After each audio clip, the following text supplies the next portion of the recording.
படம். பட் இந்த 2 மாசத்தையும் சூஸ் பண்ணி போயிருக்காரு. அதுல அவர் சக்சஸா வருவாரு நாங்க ரொம்ப நம்புறோம். ஒரு கடைசி திரைப்படம் சொல்லியிருக்காங்க. எந்த அளவுக்கு அவருடைய புது திரைப்படங்களை திரையரங்குகளை மிஸ் பண்ணுவீங்க? இதுக்கப்புறம் தியேட்டருக்கு வர்றதுக்கே ரொம்ப ஒரு இன்ட்ரெஸ்டே இருக்காது. பிகாஸ் இப்போ நாங்கள் எல்லாமே தியேட்டர்ல இல்லைனாலும் டிவியில பார்க்க ஆரம்பிச்சோம்.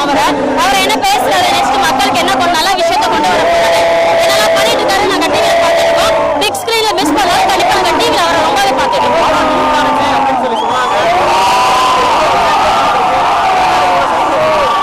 படம் லீக் ஆனாலும் வேலை வெட்டி இல்லாதவன் சும்மா வீட்டில் உட்காந்துட்டு இருக்கிற படத்தை பார்த்துருப்பான். தளபதி ஃபேன்ஸ் 99% எவனுமே படத்தை பார்த்துருக்க மாட்டான். ஸோ நாங்கள் வந்து ஒரு சீன் கூட பார்க்கல லீக் ஆனதுலேருந்து. ஸோ அதெல்லாம் எதுக்காக அப்படின்னா எங்கள் தளபதிக்காக மட்டும் தான். பார்த்தா அப்படியே இதுல வந்து பார்க்காதவங்கன்னு ஒரு சொல்லிட்டா பார்த்தவங்க கூட இங்க இருப்பாங்க. தளபதி ஃபேன்ஸ் மட்டும் நாங்கள் இல்லைன்னு இல்லை, எல்லாரும் ஃபேன்ஸாக இருப்பாங்க. விஜய் ஃபேன்ஸு, சூர்யா ஃபேன்ஸு, பல ஃபேன்ஸு எல்லாருமே இங்கே இருப்பாங்க. ஸோ இது தளபதிக்கு உண்டான படம் இல்லை, மக்களுக்கு உண்டான படம்ன்ற மாதிரி எல்லா ஃபேன்ஸுமே என்ஜாய் பண்ணுற ஒரு இது.